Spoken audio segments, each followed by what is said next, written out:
जय माँ दुर्गा। मित्रों, दुर्गा सप्तशती पाठ के आज के वीडियो में हम आपको दुर्गा सप्तशती पाठ के अध्याय 11 का श्रवण कराने जा रहे हैं। आप सभी लोग इसे पूरी श्रद्धा और मन से पूरा जरूर सुनिएगा।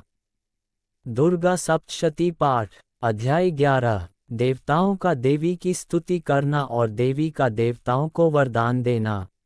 महर्षि मेधा कहते हैं, दैत्य के मारे जाने पर इंद्रादि देवता अग्नि को आगे करके कात्यायनी देवी की स्तुति करने लगे। उस समय अभीष्ट की प्राप्ति के कारण उनके मुख खिले हुए थे। देवताओं ने कहा, हे शरणागतों के दुख दूर करने वाली देवी, तुम प्रसन्न हो।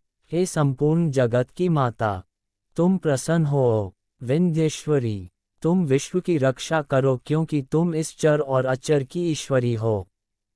हे देवी, संपूर्ण जगत की आधार रूप हो, क्योंकि तुम पृथ्वी रूप में भी स्थित हो और अत्यंत पराक्रम वाली देवी हो। तुम विष्णु की शक्ति हो और विश्व की बीज परममाया हो, और तुमने ही इस संपूर्ण जगत को मोहित कर रखा है। तुम्हारे प्रसन्न होने पर ही यह पृथ्वी मोक्ष को प्राप्त होती है। हे देवी, संपूर्ण विद्याएं तुम्हारे ही भिन्न भिन्न स्वरूप हैं। इस जगत में जितनी स्त्रियां हैं वह सब तुम्हारी ही मूर्तियां हैं। एकमात्र तुमने ही इस जगत को व्याप्त कर रखा है।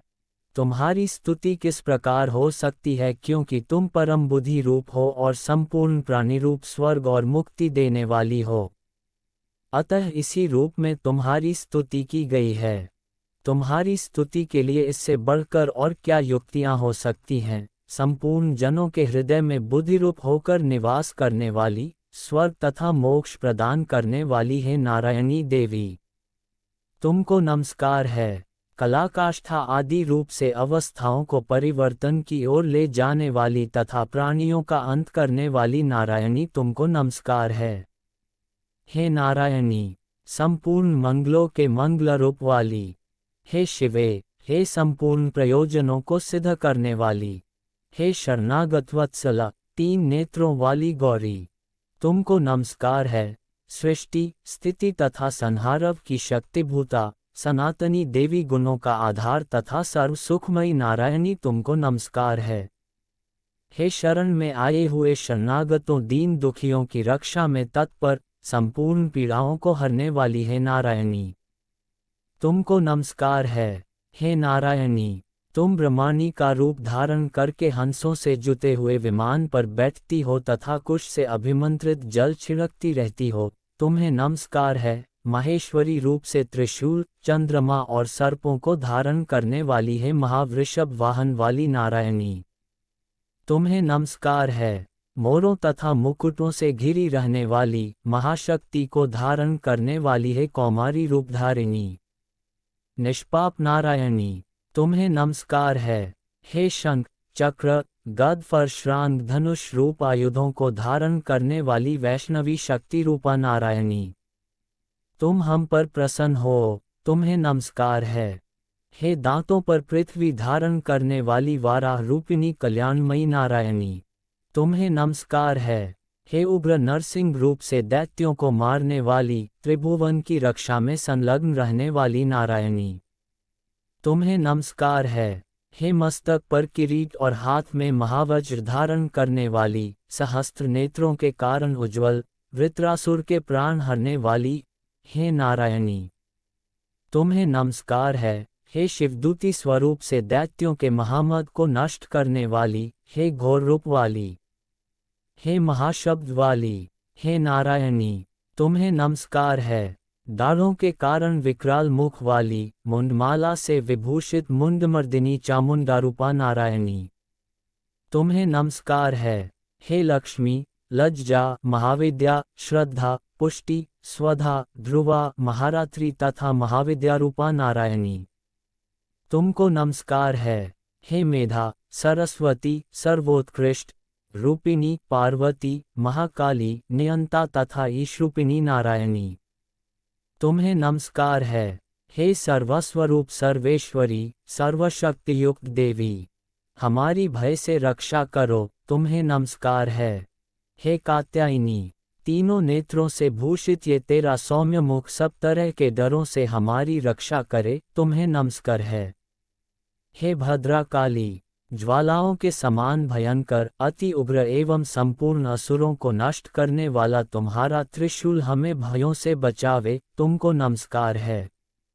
हे देवी, जो अपने शब्द से इस जगत को पूरित करके दैत्यों के तेज को नष्ट करता है, वह आपका घंटा इस प्रकार हमारी रक्षा करे जैसे कि माता अपने पुत्रों की रक्षा करती है। हे चंडिके, असुरों के रक्त और चर्बी से चर्चित जो आपकी तलवार है, वह हमारा मंगल करे। हम तुमको नमस्कार करते हैं। हे देवी, तुम जब प्रसन्न होती हो तो संपूर्ण रोगों को नष्ट कर देती हो, और जब रुष्ट हो जाती हो तो संपूर्ण वांछित कामनाओं को नष्ट कर देती हो, और जो मनुष्य तुम्हारी शरण में जाते हैं उन पर कभी विपत्ति नहीं आती, बल्कि तुम्हारी शरण में गए हुए मनुष्य दूसरों को आश्रय देने योग्य हो जाते हैं। अनेक रूपों से बहुत प्रकार की मूर्तियों को धारण करके इन धर्मद्रोही असुरों का तुमने संहार किया है, वह तुम्हारे सिवा कौन कर सकता था। 14 विद्याएं, षट्शास्त्र और चारों वेद तुम्हारे ही प्रकाश से प्रकाशित हैं, उनमें तुम्हारा ही वर्णन है, और जहाँ राक्षस विषैले सर्प शत्रुघ्न हैं वहाँ और समुद्र के बीच में भी तुम साथ रहकर इस विश्व की रक्षा करती हो।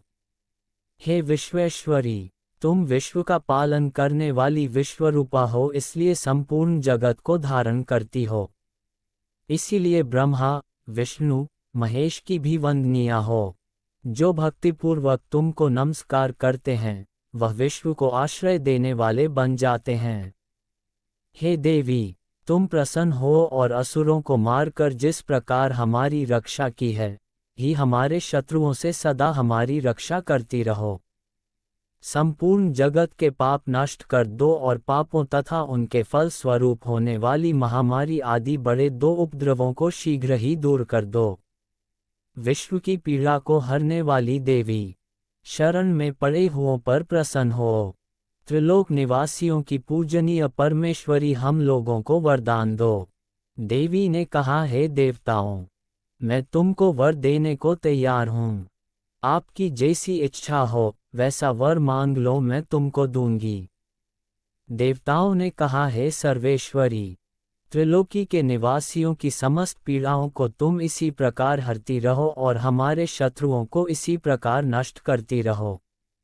देवी ने कहा, वैवस्वत मनवंतर के 28वें युग में 2 और महाअसुर शुंभ और निशुंभ उत्पन्न हो गए। उस समय मैं नंदगोप के घर से यशोदा के गर्भ से उत्पन्न होकर विंध्याचल पर्वत पर शुंभ और निशुंभ का संहार करूंगी। फिर अत्यंत भयंकर रूप से पृथ्वी पर अवतीर्ण होकर मैं वैप्रचित्ति नामक दानवों का नाश करूंगी। उन भयंकर महाअसुरों को भक्षण करते समय मेरे दांत अनार पुष्प के समान लाल हो गए। इसके पश्चात स्वर्ग में देवता और पृथ्वी पर मनुष्य मेरी स्तुति करते हुए मुझे रक्तदंतिका कहेंगे। फिर जब 100 वर्षों तक वर्षा न होगी तो मैं ऋषियों के स्तुति करने पर अयोनिज नाम से प्रकट होऊंगी और अपने 100 नेत्रों से ऋषियों की ओर देखूंगी। अतः मनुष्य शताक्षी नाम से मेरा कीर्तन करेंगे। उसी समय मैं अपने शरीर से उत्पन्न हुए प्राणों की रक्षा करने वाले शाकों द्वारा सब प्राणियों का पालन करूंगी और तब इस पृथ्वी पर शाकंभरी के नाम से विख्यात होऊंगी और इसी अवतार में मैं दुर्ग नामक महाअसुर का वध करूंगी और इससे मैं दुर्गा देवी के नाम से प्रसिद्ध होऊंगी। इसके पश्चात जब मैं भयानक रूप धारण करके हिमालय निवासी ऋषियों महर्षियों की रक्षा करूंगी तब भीमा देवी के नाम से मेरी ख्याति होगी। और जब फिर अरुण नामक असुर तीनों लोकों को पीड़ित करेगा तब मैं असंख्य भ्रमरों का रूप धारण करके उस महादैत्य का वध करूंगी। तब स्वर्ग में देवता और मृत्युलोक में मनुष्य मेरी स्तुति करते हुए मुझे भरामरी नाम से पुकारेंगे। इस प्रकार जब जब पृथ्वी राक्षसों से पीड़ित होगी तब तब मैं अवतरित होकर शत्रुओं का नाश करूंगी। अंत में चैनल को सब्सक्राइब करना मत भूलना मित्रों।